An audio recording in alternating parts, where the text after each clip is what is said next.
Vamos al capítulo 27 de Mateo.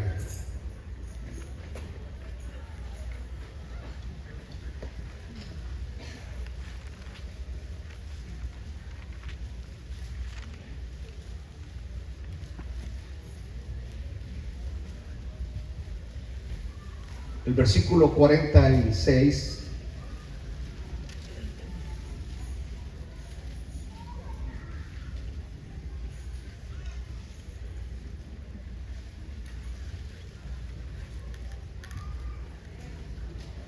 Y tuvimos la noticia hoy, que hoy por la tarde hubo un terremoto en El Salvador, un temblor bastante fuerte de 5 o 7 grados Fahrenheit, Richard. Estoy confundido con temperatura y los grados de terremoto. De la escala de Richard, 5.7 de la escala de Richard, un terremoto en El Salvador, en el departamento donde el Señor me permitió nacer, Usulután. No hay daños, solamente una pequeña sacudidita del cielo. Gloria a Dios. Cerca de la hora novena, Jesús clamó a gran voz diciendo: Elí, Elí, lama sabactani. Esto es: Dios mío,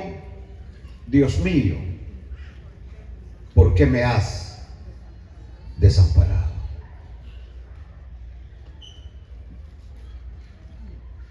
Prepara nuestros corazones y glorioso Espíritu Santo ministra nuestras vidas.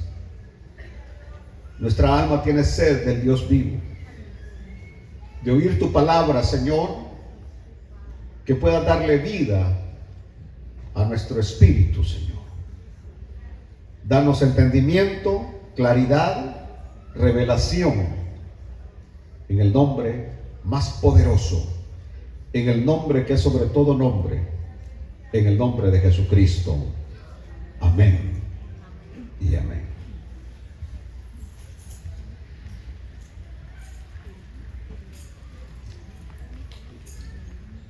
La frase que hoy tenemos, al igual que la que hemos estado estudiando, tiene una insondable enseñanza, revelación de lo que es el gran plan redentor de Dios. Hay mucho misterio en lo que pasó en el Calvario. De hecho, ni los evangelistas ni nosotros sabemos todo lo que ocurrió en el Calvario. Mateo hoy nos da una de las razones por las cuales no sabemos todo lo que ocurrió en el Calvario. Mateo, el apóstol, antes cobrador de impuestos y después apóstol del Señor, nos habla que cerca de la hora novena. Pero antes de eso, Mateo dice que antes de esa hora novena, versículo 45, dice: y desde la hora sexta hubo tinieblas sobre toda la tierra hasta la hora novena. La hora sexta corresponde a las 12 del mediodía. La hora novena corresponde a las 3 de la tarde. Lo que implica que por 3 horas aquello estuvo en tinieblas. Tinieblas que cuando llegamos, por ejemplo, al historiador judío Josefo, se habla que se tuvieron que prender las lámparas, que la gente no se veía ni las manos. Unas tinieblas aterradoras que la gente que había llegado al Gólgota, que había salido de Jerusalén, para ver ellos el espectáculo de la crucifixión de Jesús de Nazaret, la gente empezó a correr, a regresar a sus casas. El pánico se había apoderado de ellos. El miedo se había apoderado de ellos. Cuando al mediodía el sol se negó a dar la luz, o algo ocurrió que los rayos del sol no llegaran a la tierra.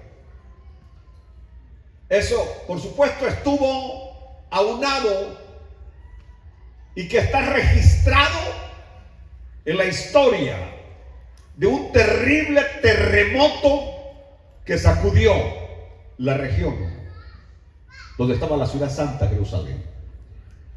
Un terremoto que, como ya lo hemos explicado en mensajes anteriores, hizo que el velo del templo se quebrara, se rasgara y que dejara al descubierto el lugar santísimo.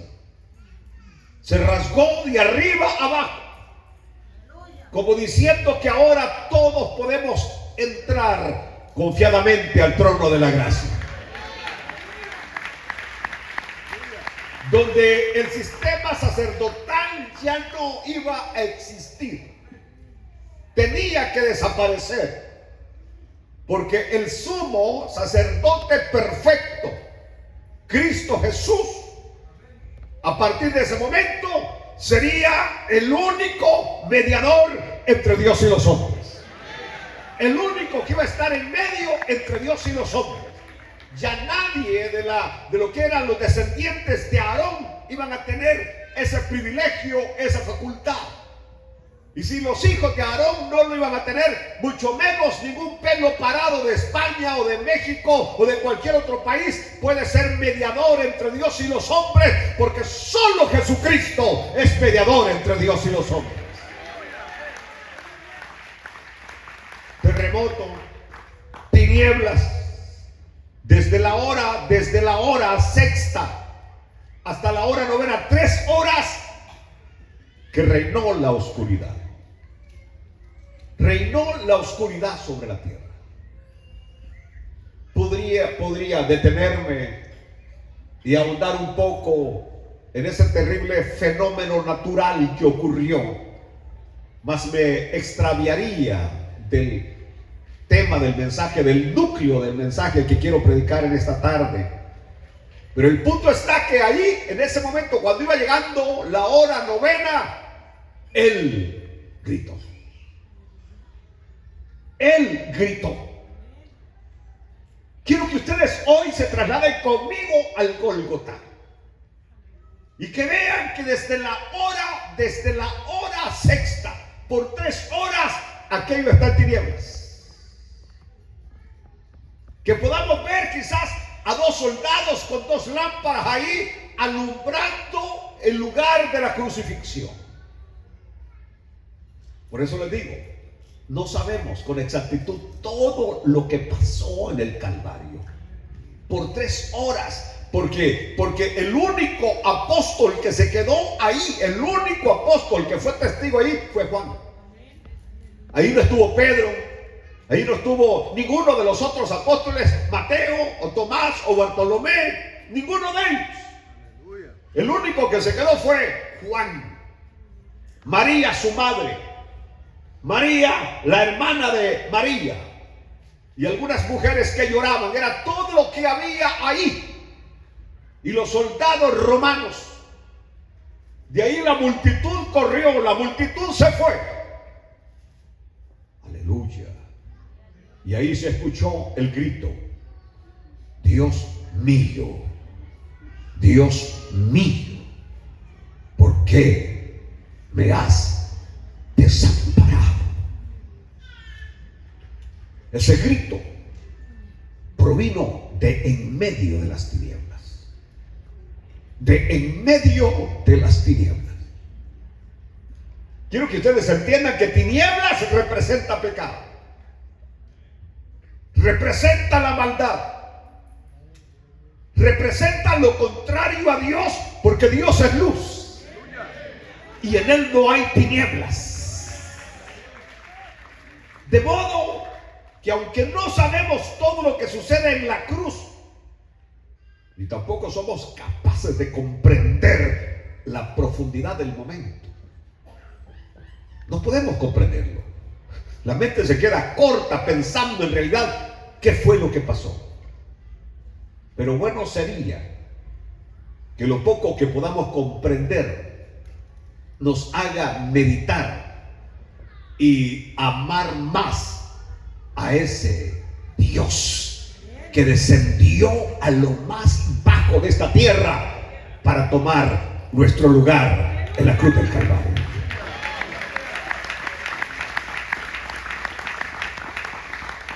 Pablo hablaba y decía que el amor de Cristo lo constreñía. El amor de Cristo me constriñe, es decir, como Pablo que decía, bueno, por ese amor yo no puedo hacer otra cosa más que servir. Vivir agradecido con Él, amarle, servirle. Porque Cristo no solamente es Salvador, pero Cristo también es nuestro Señor. Y como Señor, Él tiene derecho sobre nuestra vida. Él es el Señor de nuestras vidas. Y Él tiene derecho sobre nuestra vida. Voy a decirlo en esta noche. Él es el dueño de nuestras vidas. Aleluya. Pero ¿qué es lo que vamos a hablar hoy en esta noche? Porque la cruz del Calvario revela número uno, toda la verdad acerca de la santidad de Dios y lo terrible del pecado. La santidad de Dios y lo terrible del pecado. Dos cosas totalmente opuestas. Dos cosas que no se pueden mezclar. La santidad de Dios, la justicia de Dios y la misericordia de Dios. ¿Cómo Dios puede ser justo y misericordioso al mismo tiempo? Por eso en la cruz del Calvario vamos a encontrar que solo por medio de Cristo se puede lograr esa reconciliación. Porque por un lado está la santidad de Dios y por otro lado lo terrible del pecado. Quiero que escuche esto y que nunca se le olvide. No existe ninguna posibilidad de que un pecador por sí mismo pueda acercarse a Dios. No existe ni la más mínima posibilidad, haga el hombre lo que haga, de poder acercarse a Dios, a menos que no sea sobre el fundamento del sacrificio de nuestro Señor Jesucristo. Aleluya. No existe posibilidad. Allá Isaías en el capítulo 6, versículo 3 y 5 del protoevangelio, así se le conoce al libro de Isaías, el protoevangelio. Isaías está en el templo y dice que estaba allí y que tuvo prácticamente en el templo una visión. La visión de Isaías, así le conoce como la visión de Isaías capítulo 6, versículo 3, donde dice que el uno y al otro, hablando de los querubines que estaban alrededor del santo de los santos, y el uno al otro daba voces diciendo: Santo, Santo, Santo, Jehová de los ejércitos, toda la tierra está llena de tu gloria.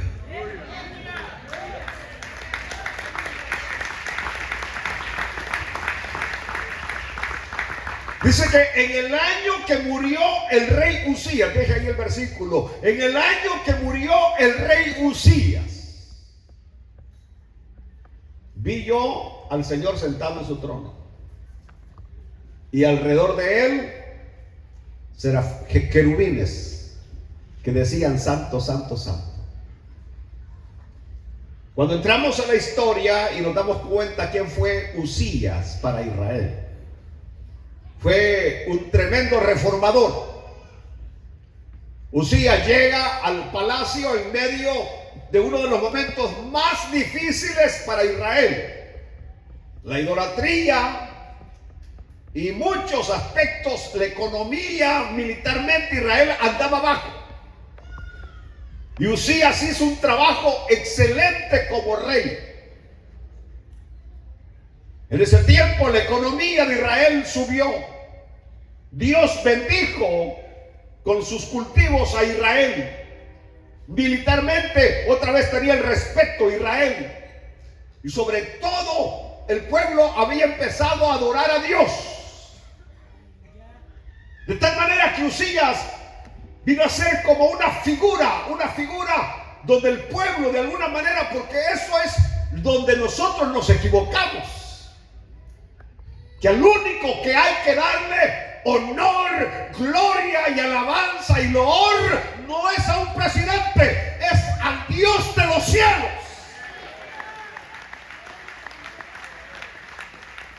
Y sé que a algunos les molesta esto, porque en este momento, por ejemplo, los salvadoreños tienen su ídolo. Tienen su ídolo. Yo no tengo ningún ídolo. Yo adoro solamente a Dios. Mi confianza está en Dios. Mi esperanza es Dios. Usías se había convertido en un ídolo. Y por eso hasta Isaías el profeta se siente preocupado cuando Usías muere. Así como muchos pastores en estos momentos que tienen sus esperanzas en los sistemas, en los gobiernos, etcétera, etcétera. Pero Usías murió porque está escrito que el hombre tiene que morir. Y todos los hombres morimos. Yo voy a morir si Cristo no viene. Quiero que lo entiendan. Entonces, y en ese momento, cuando Usías está desesperado, porque como que dice: y ahora, como decía el Chapulín Colorado, ¿y ahora quién podrá defendernos? ¿Quién podrá ayudarnos a salir ahora adelante si este gran hombre ha muerto? Y en ese momento vio Isaías al Señor sentado en su trono, como diciéndole: mira, en el trono de aquí de Jerusalén ya no está Usías sentado. Ahora va a ser su hijo el que va a estar en ese trono, pero yo sigo estando en el trono. Y quiero que entiendas que no fue Usías el que trajo esa prosperidad, el que trajo ese avance a Israel. Fui yo, que siempre he estado sentado en mi trono, el que traje esta ayuda al pueblo de Israel. Es Dios el que bendice, es Dios el que prospera, y a Él hay que darle toda la gloria, al Dios de los cielos. Pues en ese momento tiene una visión. Y por cierto, aquí vamos a aprender algo en esta noche, porque el versículo 5 dice que después de que ve la visión, ¿qué pasó con Isaías? Mire lo que dice. Entonces dije: ¡ay de mí! ¿Quién dijo eso? Isaías. Y se lo puedo decir con mucho respeto, no un pedazo de creyente como nosotros. ¿Me entendió? No alguien de la chusma como nosotros. No, Isaías, el hombre consagrado, el profeta que murió. ¿Cómo murió Isaías? Aserrado, se dice que murió aserrado. El hombre de Dios, el profeta de Dios. ¿Y qué dijo Isaías? ¡Ay de mí! Que soy muerto, porque siendo hombre inmundo de labios y habitando en medio de pueblo que tiene labios inmundos, han visto mis ojos al Rey Jehová de los ejércitos.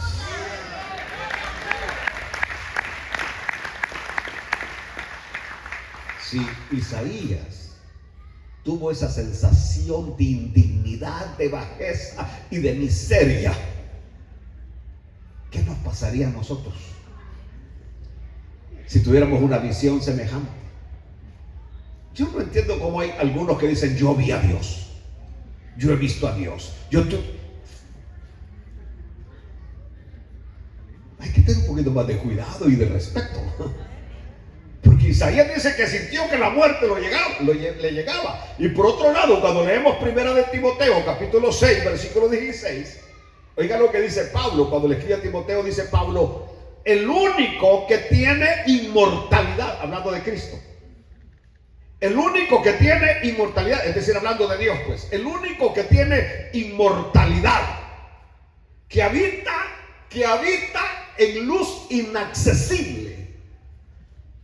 Recuerden que Pablo había ido al tercer cielo, a quien ninguno de los hombres ha visto. Pablo, ¿has leído las escrituras, Pablo? ¿Por qué? Pablo, Isaías dice que lo vio. Isaías dice que lo vio, y Moisés dice que lo vio, y Abraham dice que platicó con él allá en el árbol aquel. Entonces, ¿a quién vieron? ¿A quién vio Isaías? ¿A quién vio Moisés? Porque ahora Pablo dice: el único que tiene inmortalidad, que habita en luz inaccesible. No hay acceso, a quien ninguno de los hombres ha visto ni puede ver en nuestra condición, en nuestra dimensión humana, que es la más baja, al cual sea la honra y el imperio sempiterno. Amén. Aleluya. Oiga, dice que nadie lo puede ver, nadie puede entrar a ese Dios inmortal que habita en luz inaccesible. Entonces la gran pregunta es: ¿a quién vio Isaías? ¿A quién vio Moisés? San Juan capítulo 1 versículo 18: a Dios nadie le vio jamás. El unigénito Hijo del Padre es quien le ha dado a conocer. Es lo que conocemos en la Biblia como teofanías. Teofanías. Revelaciones, manifestaciones de Dios. ¿A quién vio Josué alrededor de Jericó? A Jesús. El ángel que vino a anunciar a Manoah el nacimiento de Sansón. ¿A quién vio? A Jesús. ¿A quién vio Isaías? A Jesús. Aleluya. Él es quien da a conocer a Dios el Padre. ¿Por qué razón no podemos ver a Dios? Moriríamos. Nadie podría ver a Dios el Padre, y seguir viviendo. Nuestra naturaleza humana no tiene esa capacidad de ver a Dios, pero un día le veremos tal como Él es, cuando salgamos de esta condición de naturaleza humana. Esto es lo lindo. Por eso digo, hay cosas que nosotros todavía no las logramos entender, pero el pecado ya ocasionó demasiado mal, demasiado daño a la raza humana. ¿Está entendiendo lo que digo? Aún a nuestras vidas, a sus vidas, el pecado ya ocasionó demasiado mal, demasiado daño a sus vidas. Y por eso es que Dios jamás lo acepta. Dios jamás lo acepta. En pleno hoy siglo 22, ¿verdad? Si usted cree que el pecado se ha reducido, usted está equivocado. El pecado va en aumento. Cada día el pecado va en aumento, en aumento y en aumento. Mire, El pecado es la causa principal de todas las crisis, de todos los problemas nuestros, de la desintegración familiar, del rompimiento de matrimonios, que como consecuencia hace que los hijos deambulen en las drogas, en el alcohol, en los bajos placeres. Algunas veces nosotros los señalamos a ellos y apuntamos nuestros dedos hacia ellos, cuando en realidad los culpables son los que los trajeron a esta tierra, que no les dieron el amor, el tiempo y la comprensión que necesitaban. ¿Me están oyendo? Es decir, para cambiar la juventud de hoy tendríamos que regresar 40 años y cambiar a sus padres. Y para cambiar a esos padres tendríamos que regresar otros 40 años y cambiar a sus abuelos. Y para cambiar a esos abuelos tendríamos que regresar otros 40 años y regresar a sus bisabuelos. Es decir, lo que tenemos nada más es un efecto sociológico que no se va a calmar ni con cárcel, ni con patadas, ni con balas. Solamente el amor de Dios, el poder de Dios puede cambiar el corazón del hombre. Denle garrote y lo que están haciendo es sembrando más odio, más deseo de venganza, más violencia, más dolor dentro de los corazones de estas personas. Sin defender la delincuencia, porque estamos en contra de la delincuencia. Lo que no hay son programas de rehabilitación. No hay nada. Si los billones que se usan en comprar armas, si los billones que se usan en comprar Bitcoin se usaran para hacer, Dios mío, programas de ayuda a las familias, a los jóvenes, el mundo sería diferente. El mundo sería diferente. Aleluya. Pero estamos interesados más en lo material, en la guerra, en la violencia. Y estamos viendo cómo una generación se está perdiendo. Se está perdiendo las cárceles, se está perdiendo las drogas. Dios mío, cuando yo pienso en mi país, 70,000 muchachos metidos en las pandillas. 70,000 muchachos que no estudian, 70,000 muchachos que no trabajan, 70,000 muchachos que son un problema en la sociedad. Vamos a meter preso a todos ellos. ¿Qué va a pasar con El Salvador? Próxima generación. Porque si usted cree que los demás jóvenes no son malos, se equivoca. También son malos. Que tal vez no hacen lo que los otros hacen, pero siguen siendo malos. Los muchachos que no andan en drogas, que no andan en eso, están en las zonas rojas de la alta élite, tomando vino y caviar todas las noches y con prostitutas de $500. El mundo está malo y la causa se llama pecado. Y por eso es que lo que habría que hacer desaparecer es el pecado. Deberíamos más impulsar la predicación del glorioso evangelio de Jesucristo. Tendríamos que levantar más iglesias, porque está comprobado, así como en la vida de ustedes, que el evangelio sí transforma la vida de los hombres.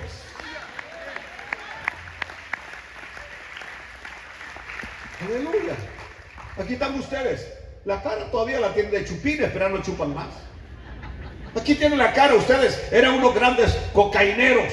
Todavía andan ahí. Todavía les quedó para el recuerdo, para que se acuerden de donde Dios los ha sacado. Aleluya. Les quedó el tip. Les quedó que hablan tartamudo. Dice, está tan cansado que habla tartamudo. ¿Cuál que nadie habla tartamudo por estar cansado? Habla tartamudo porque se ha puesto loco. Y digo que digo yo. Cuando la persona se pone loca, habla tartamudo. Mate la cuenta, o ya de por sí uno es tartamudo. Pero cuando se pone elevado, habla más tartamudo. Porque algunos dicen, le vi cara de cansado. Y por eso, y hasta el pobre, hasta tartamudeando estaba, porque no duerme ahora por el gran peso que tiene en el gobierno. ¿Cuál tartamudez por cansancio? No, estamos mal. Y lo único que puede cambiar el corazón y la vida de los hombres es Cristo Jesús.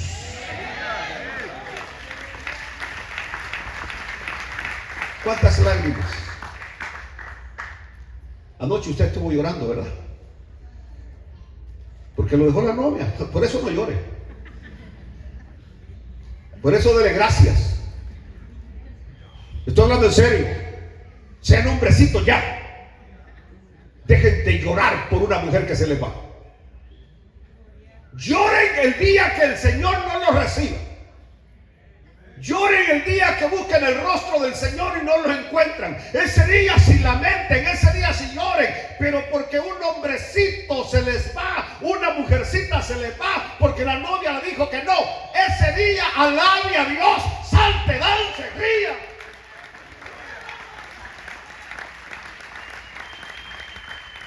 Aleluya.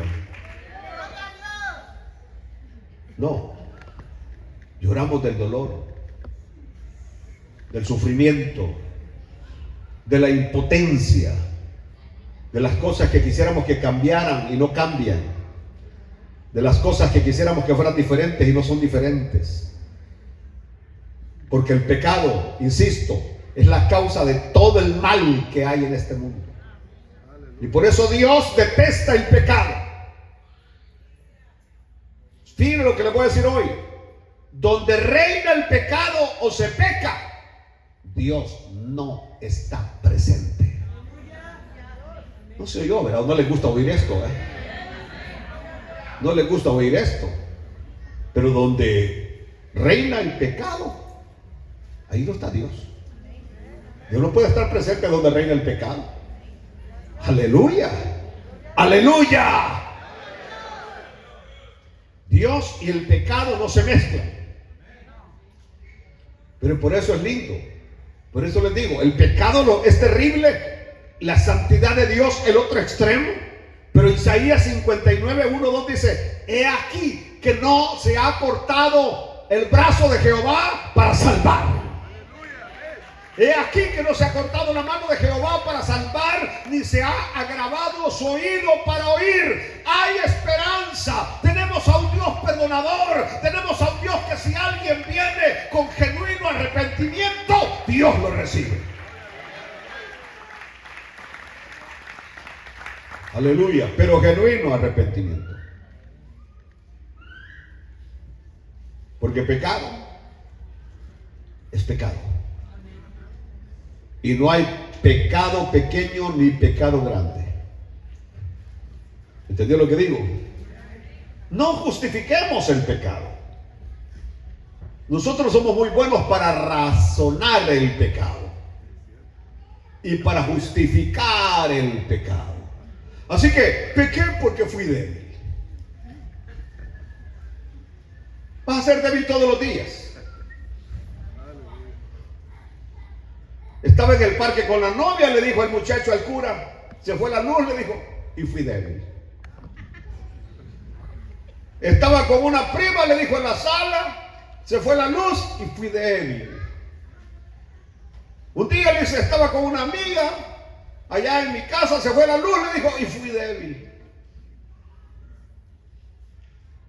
Cerca de él estaba una muchacha y en ese momento en la iglesia se fue la luz. Perdone que voy a volver a ser débil. Si hablamos de debilidad, todos los días estuviéramos pecando. ¿Entendió? O hablemos de necesidad. Pequé por necesidad. Es que mi marido me tiene abandonada. Así que por necesidad. Es que mi esposa siempre le duele la cabeza. Así que por necesidad. No se puede pecar ni por debilidad ni por necesidad. No se puede justificar el pecado ni tampoco puede decir, me volví a equivocar.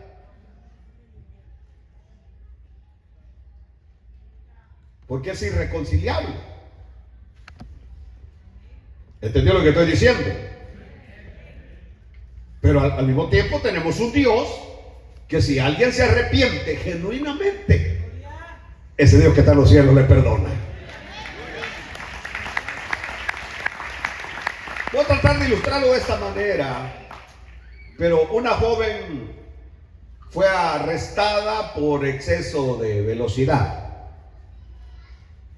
Llegó a la corte y el magistrado dictó la sentencia: $500 de multa para pagar o 10 días de cárcel.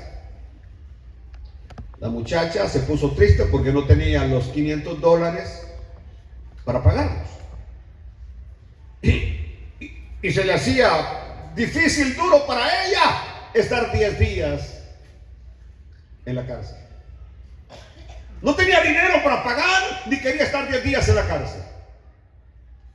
El problema se solucionó cuando el juez se quita la sotana, baja del podio, y ahí está la clerk que recibe el dinero, y va el juez, saca su billetera y paga los $500.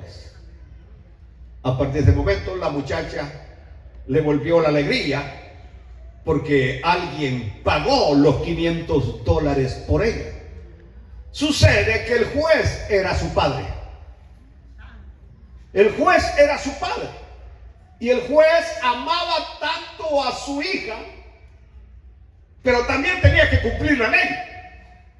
No podía pasar por alto la ley que ella había infringido.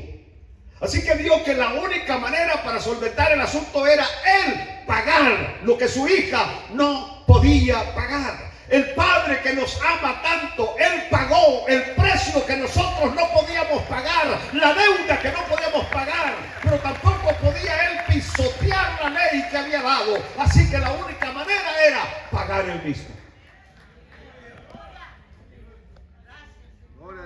Así que Él vio que nosotros no podíamos pagar. Hoy daba risa, honestamente, con mucho respeto, y yo amo a los católicos y los amo mucho, a tal punto que ahorita a pintar una iglesia católica voy a mandar dinero para pintar, estoy hablando en serio, para pintar una iglesia católica, porque es una obra de arte que hay en mi lugar y está toda despintada y toda descuidada, y de repente me salió y dije, la voy a mandar a pintar. ¿Y qué tiene? Que se vea bonito el lugar ese. Algún día tal vez me lo prestan para predicar un buen mensaje ahí. Entonces el detalle está de que ahora salió un montón de señoras, creo que era en Guatemala, que iban como 24 mujeres cargando lamentada procesión, y había unas pobres mujeres que así le hacían el hombro ya, que ya no podían el peso de la procesión. Y el mayordomo que iba ahí las iba 1, 2, 3 arriba, y entonces venían en las pobres mujeres a ir a subir, y más tardaban en subir que otra vez, y lamentaba la Virgen se movía, que se iba a caer, y era el gran susto de toda la gente. Ay, la Virgencita, la Madre de Dios, se va a caer. Si fuera Madre de Dios no se caería.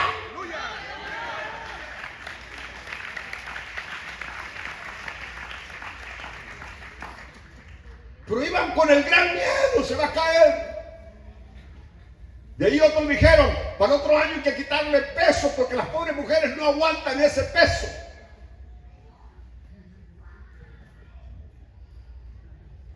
El Dios que nosotros tenemos, nosotros no lo cargamos a Él, Él nos va cargando a nosotros.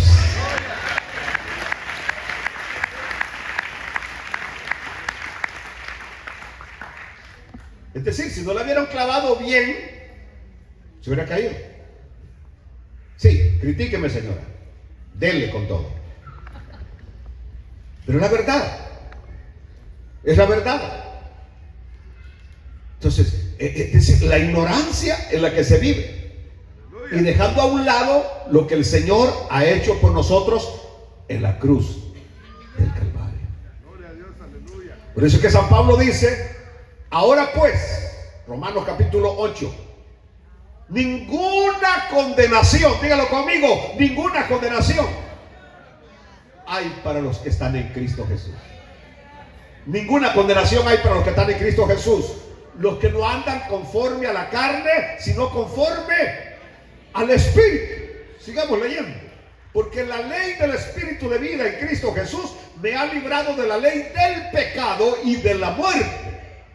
Porque lo que era imposible para la ley, por cuanto era débil por la carne, Dios, enviando a su Hijo en semejanza de carne, de pecado, y a causa del pecado condenó al pecado en la carne. Escuchen bien, para que la justicia de la ley se cumpliese en nosotros, que no andamos conforme a la carne, sino conforme al Espíritu. Alguien me dijo, bueno, ¿y entonces a dónde queda la ley? No, nosotros ya cumplimos la ley. ¿Me están oyendo? Nosotros ya la cumplimos. ¿Cómo la cumplieron? Cristo la cumplió por nosotros. Cristo la cumplió por nosotros. Es lo que está diciendo Pablo. Yo no podía cumplirla porque era débil. Él la cumplió por mí. Así que ahora ya no ando en la carne, ando en el Espíritu. Andar en el Espíritu significa andar con esa fe de que Cristo tomó mi lugar en la cruz del Calvario. Alaben a Dios por eso. Lo voy a decir de esta manera. Dios no puede aceptar al ser humano en su condición pecaminosa. Alguien se acerca a Dios y aunque se dé en el pecho, Dios no lo va a aceptar. Aleluya. Me recuerdo de un evangelista amigo mío que tuvo problemas de un romance extra, fuera de matrimonio, en un viaje que hizo de aquí de Estados Unidos para El Salvador. Cuando él le pasó eso, él lo que hizo fue meterse a ayunar. Y yo tuve que decirle, mira, ese volado, ese asunto no se soluciona con un ayuno. Eso, y entonces, ¿cómo? Me dijo, arrepiéntete, le dije, confiesa tu pecado. Y si te arrepientes y lo confiesas, Dios te perdona. Pero si tú crees que ayunando, o vigilando, o haciendo esto, o haciendo lo otro, Dios te va a perdonar, te equivocas. Hay algunos otros que piensan que donando unas buenas cantidades de dinero a una obra, a una iglesia, a lo que sea, a un evangelista, a un predicador, con eso se soluciona el problema. No. Hay una sola opción y es arrepentirse, confesar, y el Dios de los cielos nos perdona. Entonces lo digo de esta manera: Dios no puede aceptar al ser humano en su condición pecaminosa. El hombre que crea que puede estar de pie delante de Dios, que no sea por lo que Dios ha determinado el fundamento que es el sacrificio de Cristo, está totalmente equivocado y comete hasta una blasfemia. Aquel que quiere acercarse a Dios por algún otro método que no sea el sacrificio de Cristo, comete una blasfemia, porque está despreciando lo que Dios ya hizo por él, lo que Dios ya hizo por la humanidad. Especialmente cuando alguien se quiere acercar a Dios por medio de las buenas obras. Eso es detestable delante de Dios, porque Dios dice que nuestras buenas obras son como trapos de inmundicia delante de Él. Solo hay una manera para acercarse a Dios, y es a través del sacrificio de Cristo en la cruz del Calvario. Es la única manera para acercarse a Dios. No se convierta en enemigo de la cruz de Cristo. ¿Quiénes son los que se convierten en enemigos de la cruz de Cristo? Los que creen que a través de la religión pueden llegar a Dios. Los que creen que a través de las buenas obras pueden llegar a Dios. Si alguien reparte todas sus riquezas, dice, si no tiene amor, viene a ser como címbalo que retiñe, metal que resuena. Y el único que puede producir ese amor verdadero en nuestros corazones es el Dios de los cielos. Aleluya. ¿Sabe que algunas veces me pongo a meditar en el ser humano y veo cómo el ser humano tiene enfermo el corazón, enferma el alma de odio, de orgullo, envenenada el alma, envenenado el corazón? Entonces esa persona no puede acercarse a Dios, porque la Biblia dice, bienaventurados los de limpio corazón, porque ellos verán a Dios. Y la Biblia habla y dice, sobre toda cosa guardada, sobre toda cosa guardada. Si yo les pregunto a ustedes, ¿qué es lo que ustedes tratan de guardar más de su cuerpo? ¿Qué es lo que nosotros tratamos de guardar más de nuestro cuerpo? ¿Qué es lo que tratamos de guardar más de nuestro cuerpo? Nuestra cara, crema de la mañana, crema del día y crema de la noche, crema de medianoche, crema de amanecer. ¿Qué es lo que los hombres tratamos de guardar nuestro cuerpo? Por eso hacemos, ahí estamos haciendo, para mantenernos fuertes, firmes, haciendo ejercicio. Guardamos y ya no tomamos Coca-Cola, gracias a Dios, ya no tomamos Coca-Cola, sino que pura agua para tener el cuerpo saludable. Qué bueno, lo felicito. Pero sobre toda cosa guardada, guarda tu corazón.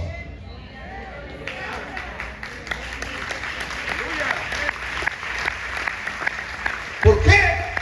Porque de él mana la vida.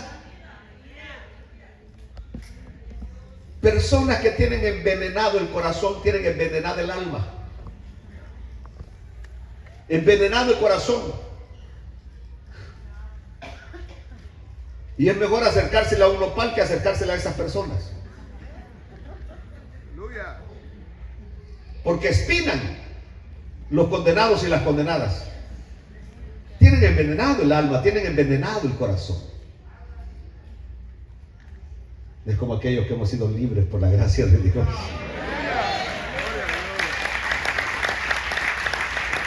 Y no es que no hayamos pasado momentos difíciles, noches amargas, como no, todos las hemos tenido. Amén.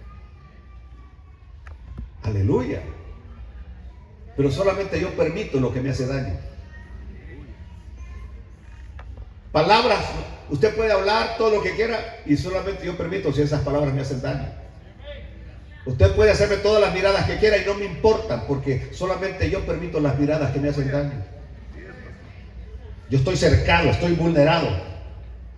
Así que de repente cuando veo a alguien hasta me río y después digo, uy, cómo me quedo viendo, que me quería comer con los ojos. Cómo me habló, quería tragarme con las palabras. Aleluya. Risa me da de la risa que me da. Gloria a Dios, aleluya. No permita usted que su corazón se envenene, que su alma se envenene. ¿Entendió? Porque entonces usted jamás verá a Dios. Y aquí es donde hablo de una capacidad que solamente Dios nos puede dar para perdonar, para aceptar a las personas tal y como son, donde yo no trataré de cambiar a nadie, ni permitiré que nadie me trate de cambiar. ¿Entendió lo que dije? No pretenda usted cambiar a nadie, ni tampoco permita que nadie lo cambie. Permítame que me salga del tema un segundo. Pero el marido que le dice a la mujer cómo tiene que vestirse, ese está mal. La mujer que le dice, ay mi amor, ponete camisetas así apretaditas, pantaloncitos que te los metas con aceite, mi vida. Sí, porque algunos de lejos se ve que no se visten porque ellos así quieran vestirse, sino porque la fulana les dice que así se vistan. Vaya pues, la mengana pues. Pero de por ellos no, ellos se vestirían normales como hombres.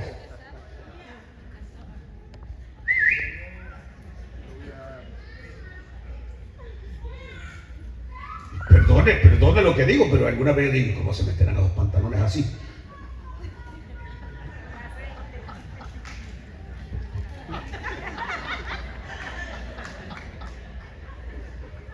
¿Cómo? Difícil, ¿no? Doblarme más el voz. ¿Ah? Son estrés. Express. Estiran. De veras. Por eso es que se les quedan bien apretaditos así. Vaya. Y yo les digo, en una mujer no se ve mal. O sea, la mujer que quiere llamar la atención. Y ustedes como hijas de Dios, eso está lejos de ustedes de querer llamar la atención. Porque ustedes lo único que quieren llamar la atención y agradar es al Dios que está en los cielos. Dígonos.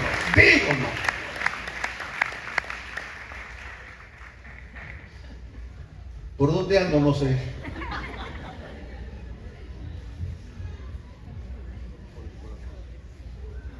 Lo que estoy diciendo es que hay mucho pecado en los corazones. A eso quería llegar. Que todo el pecado sale del corazón. Por eso mi Señor dijo, no es lo que él, comió sin lavarse. Yo tengo una malicísima costumbre. Que yo veo una comida que me gusta y yo meto los dedos y agarro. Y entonces viene fulano, mengano y sultano y dice, ¡no metan las manos! Ahí está la cuchara, está el tenedor. Es que a mí sí me gusta porque así me daba mi abuela en la mano. Digo. O sea, esta era mi excusa, que mi abuela a mí, mi tortilla me la daba en la mano. Apenas oía que estaba la pelota sonando y hoy encontré una foto donde estoy como de 15, 16 años así, en cuclillas. Que vamos a punto de comenzar un encuentro futbolístico. Y así estoy, de 15 y 16 años. Apareció esa foto, ni me acordaba de esa foto. Pero me recuerdo que apenas la pelota sonaba y mi abuela me iba a servir la comida. ¡Abuela, en la mano, abuela! Y le ponía la tortilla en la mano y le ponía el poco de arroz y frijol, le ponía la otra encima y ahí va. Después me daba un dolor de panza de los buenos. Pero bueno, ¿por qué estoy diciendo eso? De que, metió las manos. Como que si esto contamina, como que si las manos contaminan. ¿Me están oyendo? Lo que contamina no es lo que entra. Lo que contamina es lo que sale.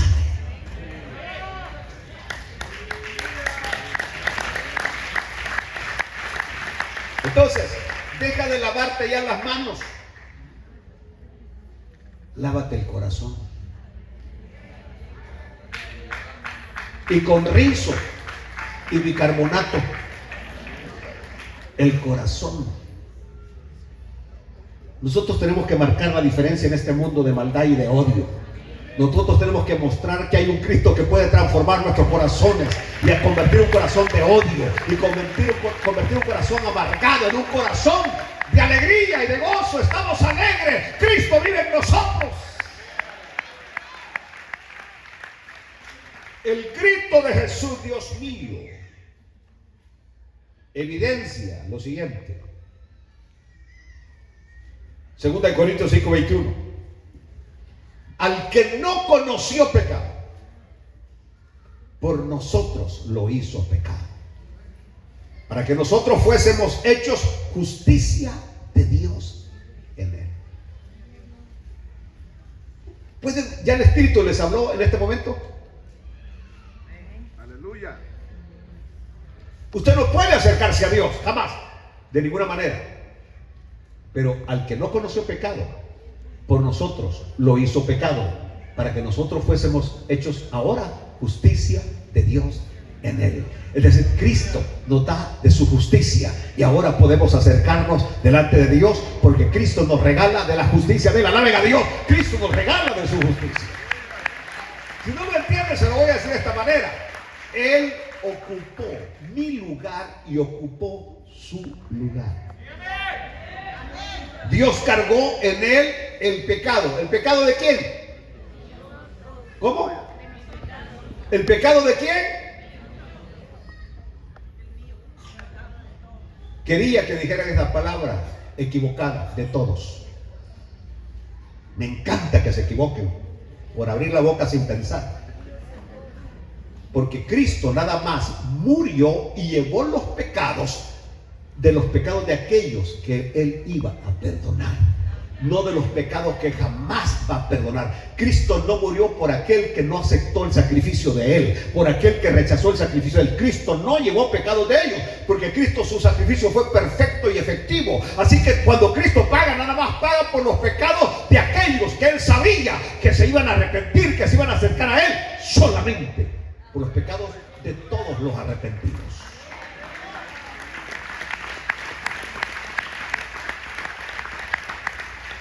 Quiero pensar que Putin no se va a arrepentir.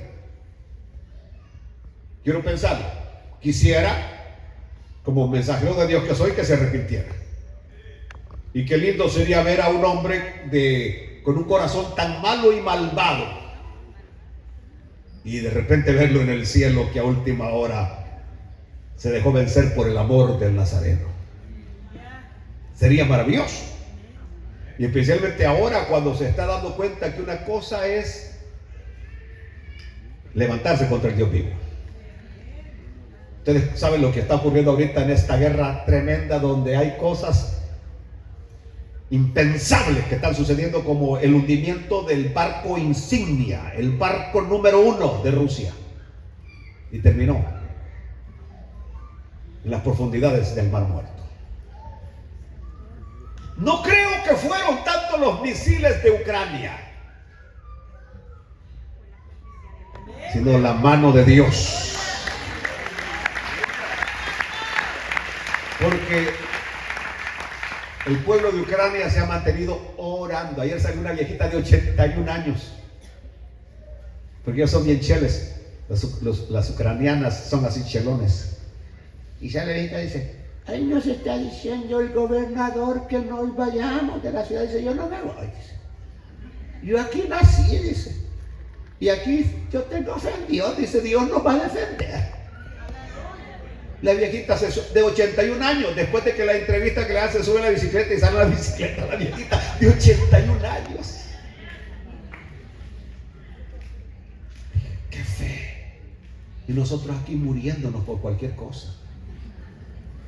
Tenemos un Dios poderoso, un Dios de milagros. ¡Aleluya! Así que, sin sangre no hay perdón. Sin sangre no hay perdón. Si se cometió un pecado, es necesario que la sangre lo cubra. Por eso en el Antiguo Testamento hemos estado hablando mucho esta semana de sustitución. 374 veces se menciona el sacrificio de sustitución en el Antiguo Testamento. 374 veces es un énfasis tremendo para entender que yo no puedo pagar por mi pecado, yo no puedo acercarme a Dios por mí mismo, a menos que sea por un sustituto. Y nuestro sustituto se llama el Cordero de Dios, que quita el pecado del mundo, Cristo Jesús. En 1981, aquí en los Estados Unidos, en uno de los laboratorios, 1951, cuando se estaba posguerra, que se estaban preparando para hacer más bombas atómicas y todo, en un laboratorio de aquí en Estados Unidos se perdieron cierta cantidad de plutonio. Y la CIA, las autoridades empezaron a investigar y estaban preocupadas, porque ustedes saben que el plutonio es uno de los elementos número 1 para construir una bomba nuclear. Están preocupados que ese plutonio llegara a manos de enemigos. A manos de enemigos.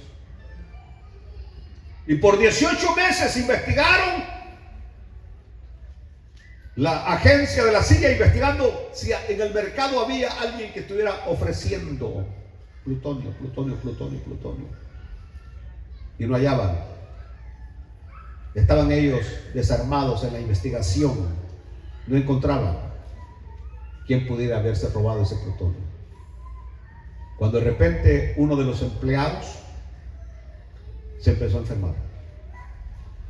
Y cuando le hicieron el análisis, descubrieron que había estado expuesto a una radiación tremenda y que sus arterias estaban inflamadas y su cuerpo se estaba deteriorando rápidamente. Aquel hombre robusto empezó a adelgazar terriblemente, y cuando vieron eso, dijeron: él no pudo haberse enfermado en el laboratorio, porque aquí están todas las medidas de protección, difícil que aquí se haya enfermado, que aquí la radiación ha llegado. Entonces empezaron a entrevistarlo, a interrogarlo, y terminó él aceptando que él se había robado esa cantidad de plutonio. Y no había en ese momento tiempo para en ese tiempo no había medicina para contrarrestar los efectos de la radiación. Así que aquel hombre empezó a adelgazar, su cuerpo se empezó a deteriorar tan terriblemente que a los pocos meses, pesando 41 kilos, perdió todo el peso, murió.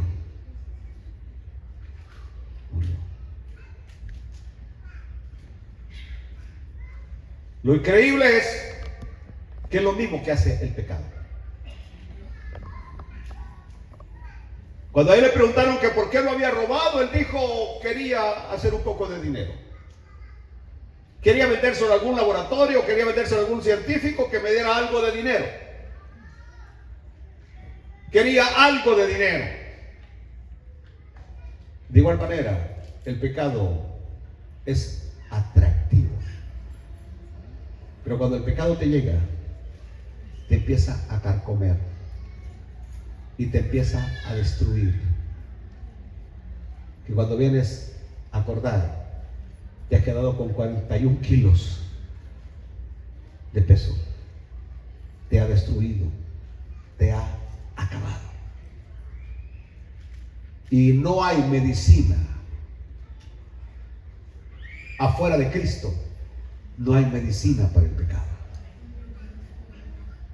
El único remedio para el pecado es la poderosa sangre de Jesucristo.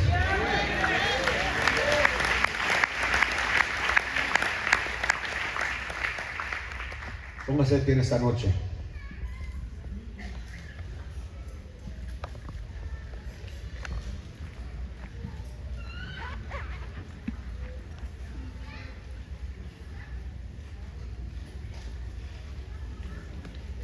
Padre nuestro que estás en los cielos,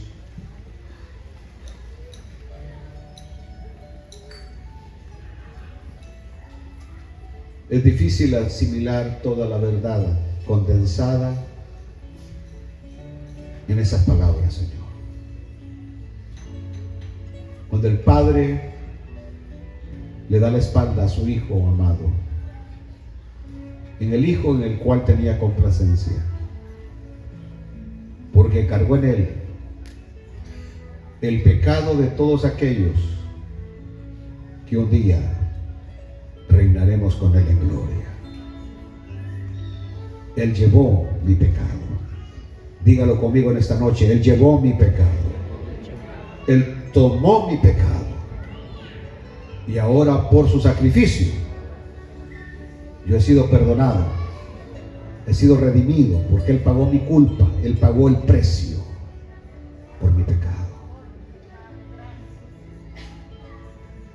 Y en esta noche yo quiero que usted tenga la seguridad que si usted está en ese número de los salvados por la fe, cuando Él pagó, también pagó por usted. También pagó por usted. Si usted no está en el número de los salvados por la fe, Él no pagó por usted. Él no iba a derramar su sangre innecesariamente. Así que Él la derrama por aquellos que Él sabía de antemano que se iban a apropiar por la fe del sacrificio para salvación. ¿Hay alguien en esta noche que levante su mano y que me diga: pastor, quiero entregarle mi vida a Jesús, a ese Jesús que me amó tanto? Porque lo que lo llevó a Él al Calvario fue el amor que nos tenía aún cuando nosotros éramos malos, cuando aún éramos pecadores. Él nos amó. Él no nos amó ahora que ya nos vemos más o menos gente, no. Nos amó cuando éramos malos.